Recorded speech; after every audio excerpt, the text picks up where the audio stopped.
So once again, thanks for dropping by the channel. If you like the content, if you're new to the channel, please hit subscribe. Let's get into this.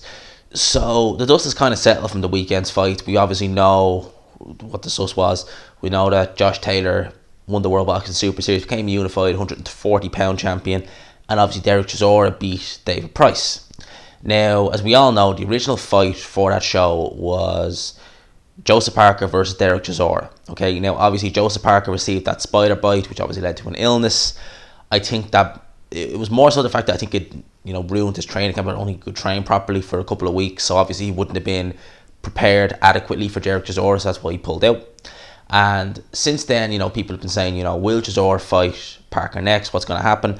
I think Eddie Hearn said in the post-fight interviews that he was looking to do Chisora versus Parker next, and I think it might have been David Haye who said that actually he wouldn't mind doing Chisora versus Usyk next. Now, Chisora versus Usyk, I don't think that's a winnable fight. Well, I suppose any fight in heavyweight division is winnable. These guys hit so hard, but I think that in terms of tough fights, I think Chisora versus Usyk could be a tougher fight than Chisora Parker, just in my opinion. I just think the freshness, the speed, the freshness, the energy of Usyk, the skill of Usyk will be probably a bit too much for Dereck Chisora. And Dereck Chisora, although he's getting guys out of here with his crude swinging style, you have to wonder at 260 pounds how long before he starts feeling the effects of that. So if you're a fighter who can take him round, how long before he starts feeling the effects of all that, swinging.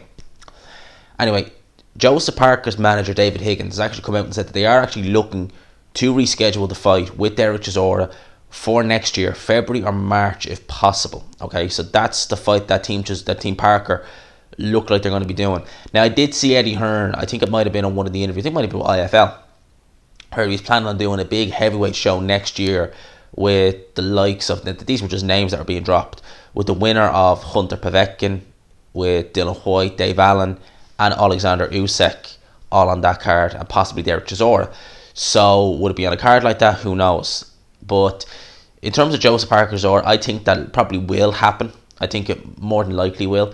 I would be worried slightly the fact that Parker this year, because Parker, let's not forget, he's been reasonably active the last few years. Like even last year, 2018, he had 3 fights.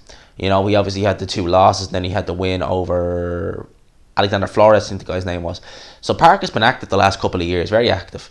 So for him to only have 1 fight this year against Alex Leopold, who, if you go back and watch that fight, he really done a great impression of a heavy bag, but he didn't do an awful lot much in terms of pushing and testing Joseph Parker, nor did Alexander Flores when they fought before Christmas last year.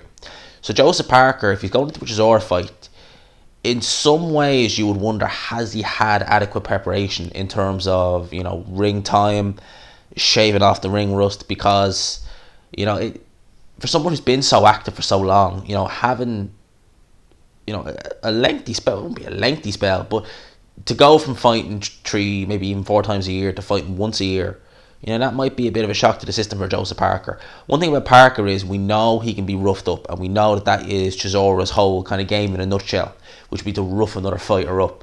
Parker can be roughed up. We've seen that against Dylan White. We've kind of seen a little bit of it against Takam, more so against Dylan White. It was really only when White started to tire and Parker started to go for broke towards the end of the fight we saw Parker have some more success.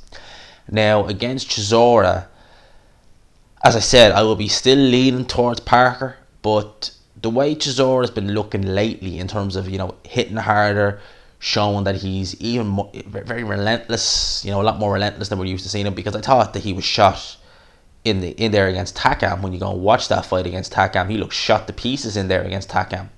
Obviously, Chisora has been able to reinvent himself, rejuvenate himself, so obviously he is kind of the fighter that he should have been a couple of years ago, but he is that kind of fighter now. He's hitting a lot harder, he's punching a lot more correctly.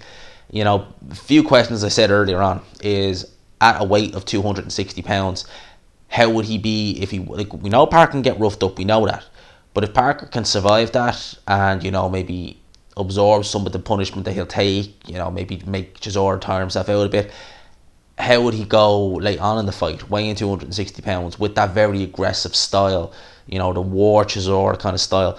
How would that go late on in the fight? This is the question I have to ask. As I said, I would be leaning towards Parker in this fight if it gets made next year. Now, do I think that'll happen? I think it probably would now, to be fair. I think it would. I really don't see any other route that Chisora can go down, possibly other than the Parker fight. You know, there is obviously Manuel Charr there. He does have a version of a heavyweight title, which, you know, I'm sure if Eddie Hearn, you know, threw the right amount out there, he'd be willing to, you know, take that risk. Well, it's not really a risk, but he'd be willing to fight Chisora. Usyk, I think, you know, maybe, but I think, I don't know. I don't know about that fight. But I think Parker would be the fight that I would probably likely see the two guys being in next. So, Chisora Parker, February or March next year, I wouldn't mind seeing it. I would imagine it would be, if it does happen and it's not on a pay-per-view show, as in like maybe an undercard, it'll probably main event the O2 on a standard Sky Fight Night is what I would imagine would happen, but who knows. But yeah, it's an interesting one. So let me know what you think down below. Would you still be interested in seeing Parker versus Chisora? And would your opinion change on who you think would win based on, you know, kind of what I said about Parker being able to get roughed up, bit of inactivity, or, you know, Chisora getting older, you know, weighing a bit heavier? Let me know what you think down below. I hope you enjoyed the video. If you did, please leave a like, subscribe if you're new, and as always, I will talk to you after.